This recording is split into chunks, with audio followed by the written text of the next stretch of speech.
participem, tá, gente? Falem, conversem comigo, assim, falem sobre suas dúvidas. Veja se vocês estão conseguindo entender todas as representações, também entender os símbolos, porque isso também faz parte do estudo que eu estou desenvolvendo lá com o pessoal, certo? Ó, vamos determinar essas massas molares aqui, ó, e ver qual que seria o mais pesado, se seria o gás carbônico ou o benzeno. No caso aqui, ó, eu tenho um átomo de carbono no gás carbônico. Então, esse átomo de carbono, ele pesa igual a 12. E como é só um átomo, posso fazer vezes 1. Vai dar igual a 12. O oxigênio já, no entanto, eu tenho 2 átomos de oxigênio. Tá? Eu tenho O2. E ó, o peso do O é 16, então vai ser 16 vezes 2. Isso aqui, então, vai dar 32. Certo, gente? Fazendo essa soma aqui, a gente chega aqui, a massa molar do CO2 é igual a 44, certo? E vamos fazer agora o do benzeno.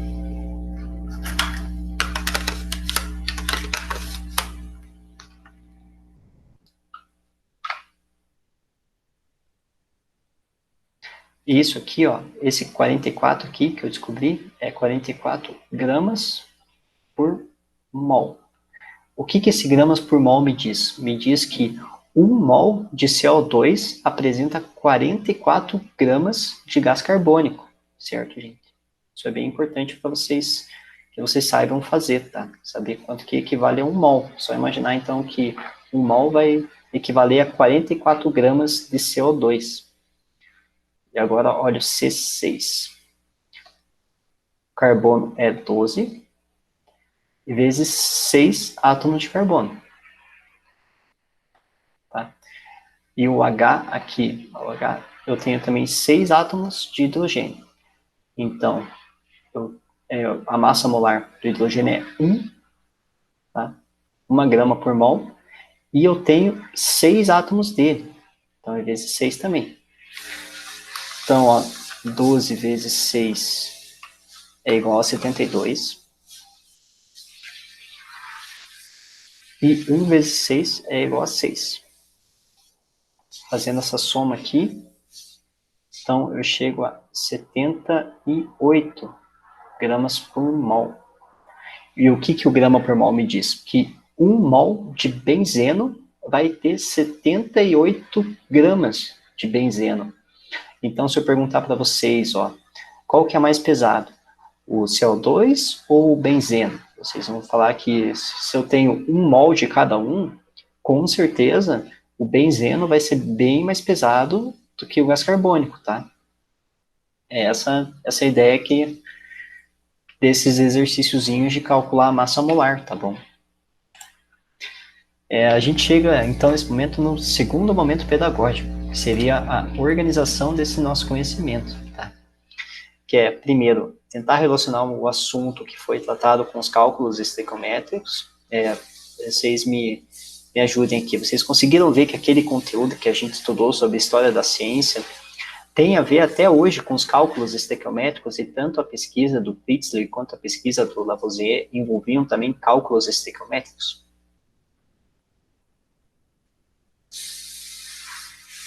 Foi possível observar isso, assim?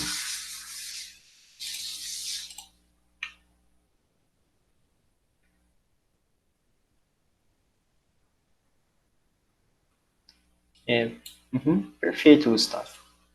Então, já que deu para notar, quer dizer que estamos caminhando no caminho certo. Então, o que eu vou fazer nessa segunda parte da aula? Orientar os conhecimentos e como que é importante a gente praticar esses conceitos e aprender algumas definições científicas, tá bom? Então, prestem bastante atenção nos conceitos que eu vou colocando aqui durante a aula para que vocês consigam entender tudo que vocês têm que fazer na hora da prova, de alguma avaliação, e também conseguir entender o que significa uma massa molar, uma massa atômica, e como que diferentes símbolos de elementos representam diferentes massas molares, tá?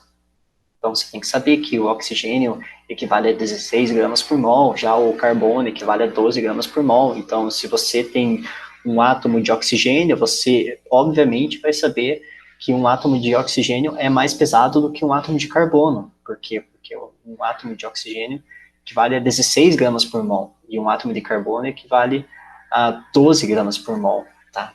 Então, esse é um exemplo aqui da lei da conservação das massas, ó. Em uma reação química totalmente perfeita, se a gente for considerar um sistema ideal e sem perdas, a soma das massas dos reagentes é igual à soma das massas dos produtos. E vocês lembram como é que faz balanceamento de reações? Me informem aqui se vocês lembram como é que faz o balanceamento. Falem aqui no... Pode ser no chat mesmo.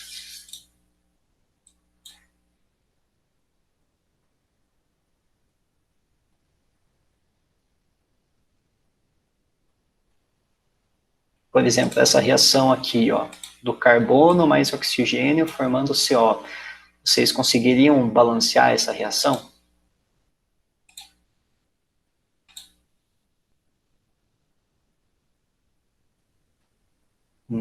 Tá. Então a gente vai retomar isso agora, tá bom? Porque esse é um conceito bem fundamental da química, tá?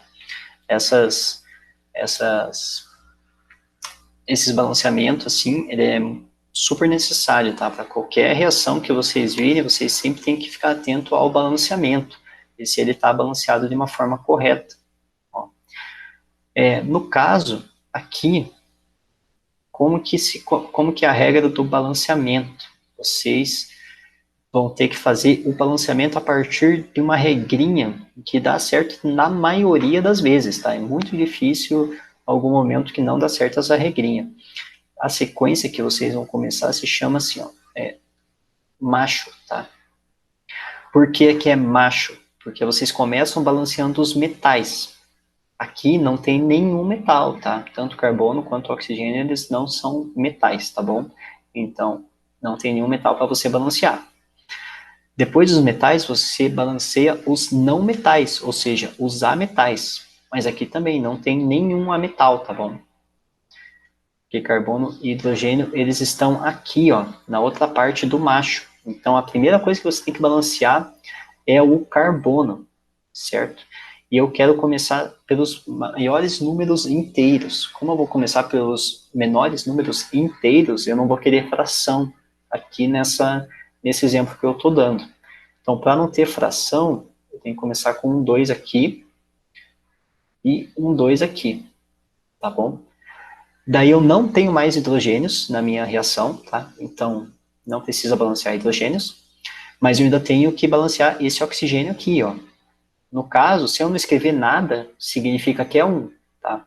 Mas eu vou colocar o 1 aqui só de uma forma didática assim, tá bom? Então, no caso, 2 mols de carbono com 1 mol de gás oxigênio vai formar 2 mols de monóxido de carbono, que é essa molécula aqui, que é o CO, tá bom? Então, se eu estiver reagindo 24 gramas de carbono com 32 gramas de carbono, necessariamente eu vou ter que ter no meu produto, se essa reação for em um sistema ideal, sem perdas, um sistema totalmente perfeito, que, assim, é bem incontestável, assim, na química, né, não existe uma reação totalmente perfeita, sempre existem algumas perdas, tá? Você vai formar, então, 56 gramas. Esse seu produto vai ser 56 gramas de monóxido de carbono, certo, gente? Vamos continuar fazendo alguns balanceamentos mais para frente, tá? Para vocês pegarem esse esqueminha do macho aí também, que é começar pelos metais, daí vai para os ametais, daí balancear os carbonos, o hidrogênio e o oxigênio. Então vamos ver esse exemplo aqui das leis ponderais, das leis das proporções constantes. Em 1799, Joseph Louis Proust reportou que a proporção em que cada elemento entra na formação de determinada substância é constante, independentemente de seu processo de obtenção. Tá? Então, olha como é que as proporções se mantêm aqui. Ó. No caso, você tem o metano, que é o CH4.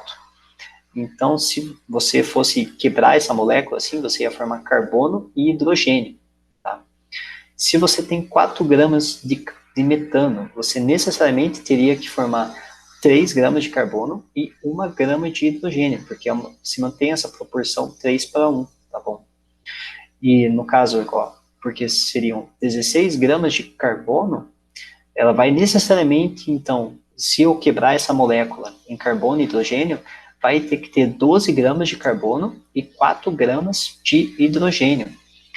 Por que são exatamente esses números? Porque você não pode pensar, você tem que pensar na massa molar deles, certo, gente? Qual que é a massa molar aqui do metano? Eu vi lá atrás que o carbono, ele equivale a 12 gramas por mol, tá? Então, o carbono é 12 vezes 1, porque só tem um átomo de carbono. E o H equivale a 1 gramas por mol, mas eu tenho 4 átomos de hidrogênio, então é vezes 4. Fazendo essa soma aqui, mais a multiplicação, tudo certinho, vocês vão chegar que a massa molar do metano é 16 gramas por mol, certo? Dessas 16 gramas por mol, a massa do carbono é 12, tá? Então, necessariamente, 12 gramas vai ter que ser de carbono e 4 gramas vai ter que ser de hidrogênio. Então, a proporção sempre vai se manter entre carbono e hidrogênio de 3 gramas para 1 grama. Tá fazendo sentido, gente? Se vocês quiserem, eu vou um pouco mais devagar, tá?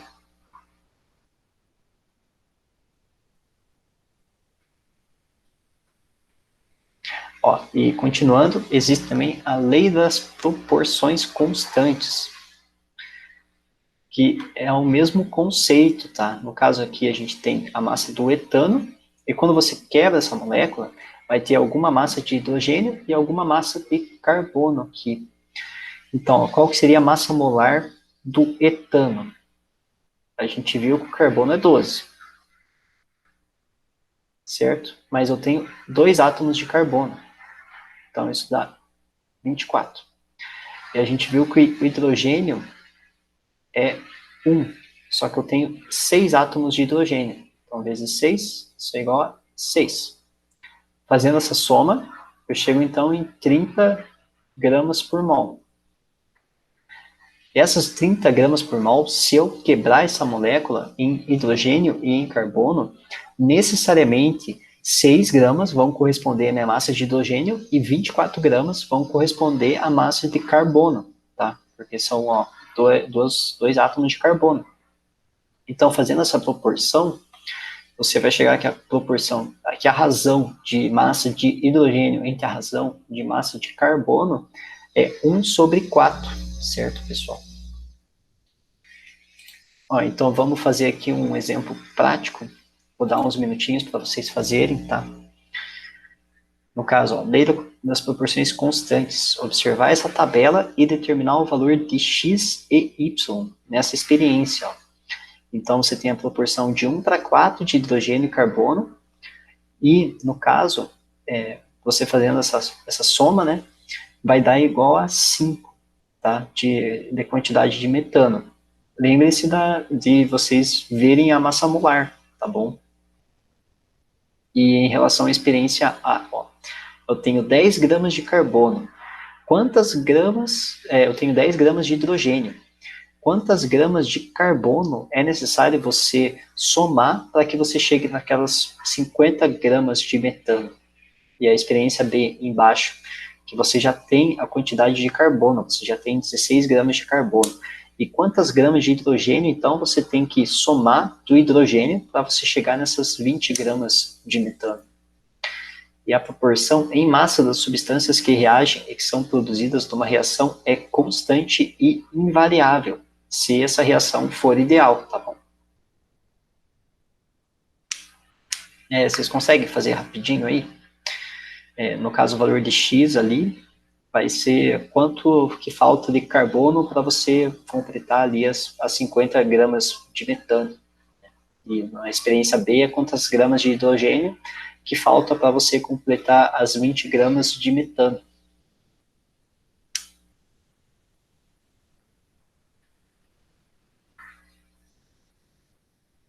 Aí, se vocês quiserem escrever a resposta do x e do y no chat, também podem colocar no chat, tá?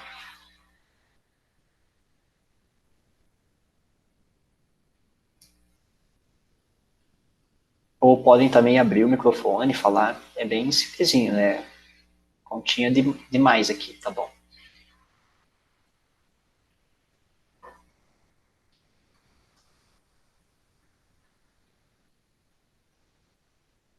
Deixa eu ver se alguém já chegou a fazer. Daí eu já passo para o próximo slide. Uhum. Isso mesmo, Gustavo. É 40. E a Gabriele também. Tá perfeito. Y igual a 4 e x igual a 40. Certinho.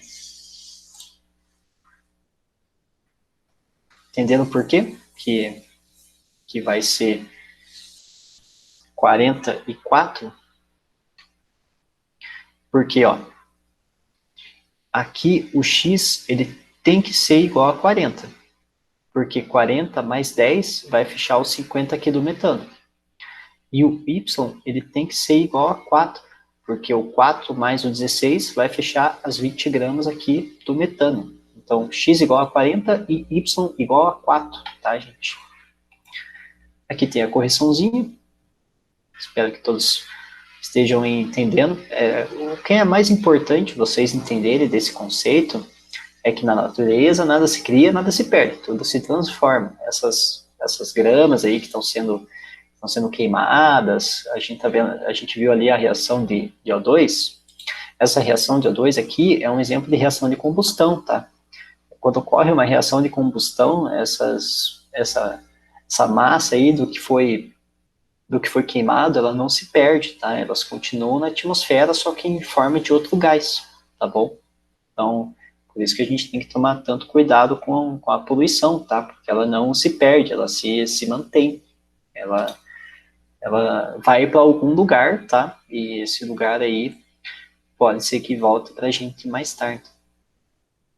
Aqui tem outra atividadezinha, que é Lavoisier, no Traité et de Métallier de Chimie, publicado em 1789, afirma que a proporção entre as massas de oxigênio e hidrogênio que entram na composição de 100 partes de água seria 85:15, tá bom? Hoje sabemos que essa proporção é de aproximadamente, ó. Então, qual que é a ideia aqui dessa atividade? Ó, a proporção da água que a gente vai ter que estudar. Eu vou escrever, ó, ele colocou que 100 partes, no caso essa soma aqui de 85 com 15, dá 100, certo? Então, eu vou colocar o oxigênio antes, porque o oxigênio equivale ao... Isso daqui também representa a fórmula da água, tá? Principalmente em moléculas orgânicas. É muito comum você ver alguma coisa ligada dessa forma. Se estiver ligado a OH2, é porque alguma molécula vai fazer ligação com esse oxigênio, e por estar escrito H2 aqui, você tem que entender que na química orgânica, a expansão dele vai ser assim, vai ser a molécula de água, tá bom? Essa daqui é a molécula de água, tá? Beleza? Isso pode acontecer sim na química orgânica, tá? Estar representado dessa forma também significa que você está representando uma molécula de água, tá bom? Ó, no caso, a composição seria de 85:15, mas hoje a gente sabe que essa proporção é bem diferente do que está escrito aqui, ó. Quanto que é essa proporção se fosse pensar em 100 partes? Em 100 partes, a gente faria desta forma aqui, ó. No caso, a cada 16 gramas de oxigênio com 2 gramas de hidrogênio, isso daqui vai ter que formar 18 gramas de água, tá? E 18 também é a massa molar da água, tá? Isso daqui, ó, o O é 16, o hidrogênio equivale a 1, o outro hidrogênio equivale a 1, isso equivale a 18 gramas por mol. E essa é a massa molar da água, 18 gramas por mol, tá? Então, por exemplo, se você vê duas moléculas assim, que é o CO2, em comparação com H2O, pelo fato de você ver que aqui no lugar do hidrogênio tem um carbono, você já sabe que esse carbono é muito mais pesado do que esse hidrogênio. Tá?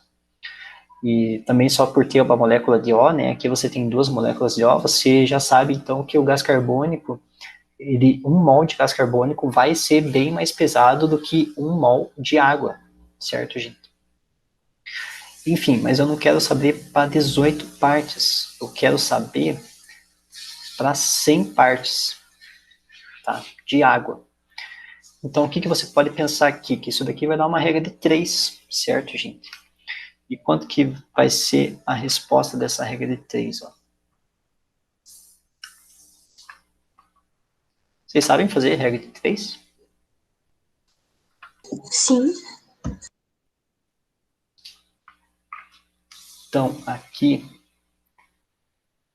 a gente vai chegar que a quantidade... Estava conferindo ali para ver se estava certinho, porque a minha calculadora deu um número super quebrado. Então, aqui vai dar 88 gramas, certo? Aí, se eu fizer essa conta aqui, tem que fechar 100, né? Aí você já descobrindo pela regra de 3 aqui na verdade, é 89, tá, gente?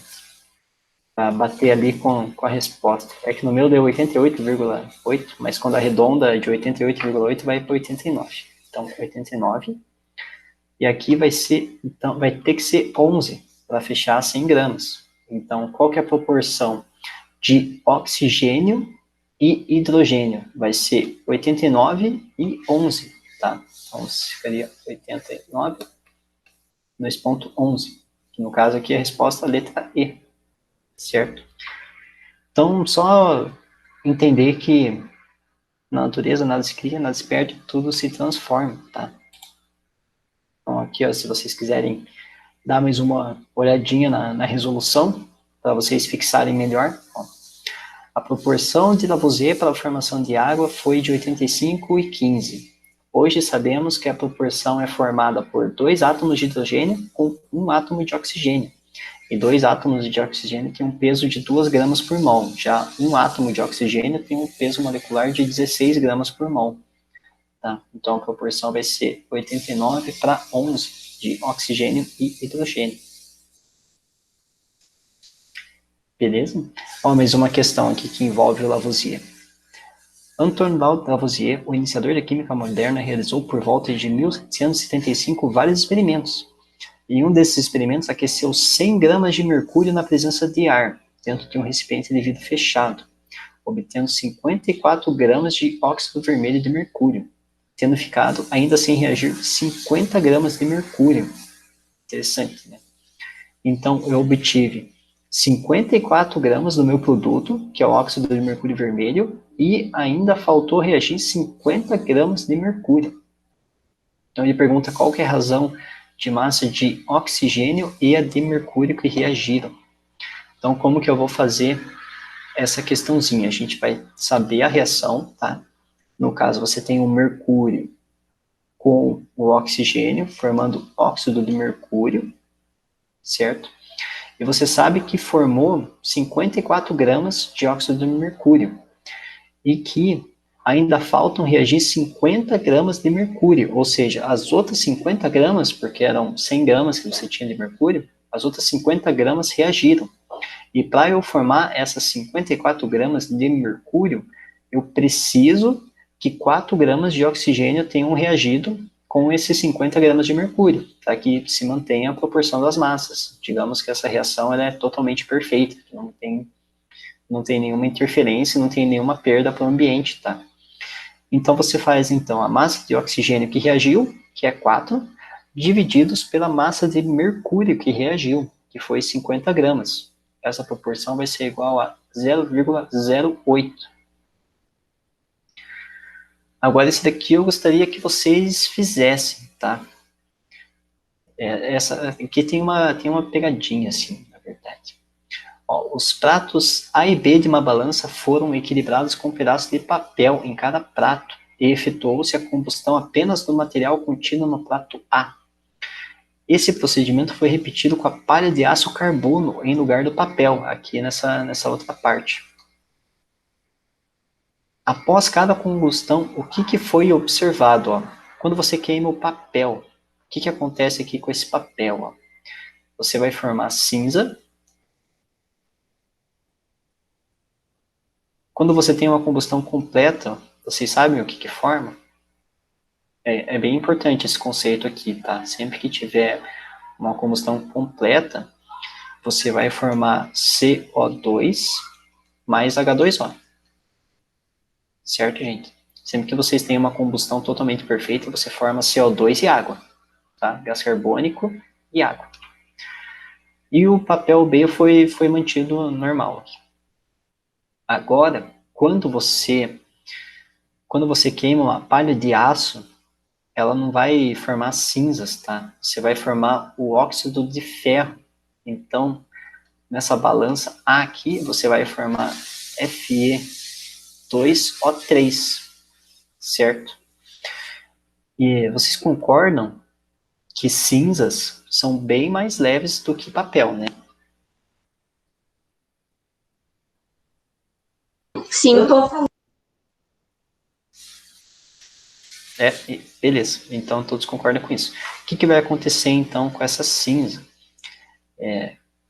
No caso, ela vai ser bem menos pesada. Então esse A aqui vai subir.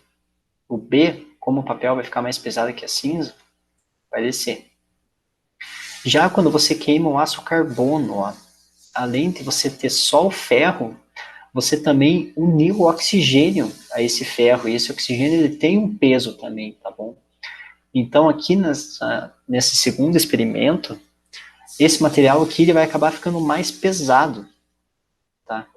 Então, o que vai acontecer com o A aqui? Ele vai descer, e esse B aqui vai se manter constante, então ele vai subir. Esse daqui desce por causa que ele está mais pesado, pelo efeito da gravidade mesmo, tá bom? Daí, ó, vocês chegaram na conclusão certinho, ó. Após cada combustão, observou-se que... E qual alternativa que vocês iriam selecionar aqui? A, B, C, D ou E? Pensando nisso que foi falado, ó. Na primeira parte foi queimado o papel. Já na segunda parte foi queimado o aço carbono, tá? Aí na primeira parte, quando é queimado o papel, é formado cinzas, gás carbônico e água. E na segunda parte, quando é queimado o aço carbônico, ele só é formado óxido de ferro. Ele fica mais pesado, então, tá bom? Então, qual seria a opção que vocês iriam marcar aí?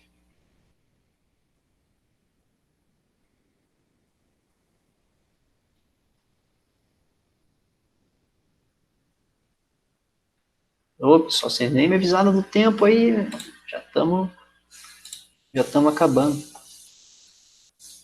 Era a letra E. a letra E. Era a letra E. Era a letra E. Ó, aqui a resoluçãozinha aqui, ó, gente. Beleza?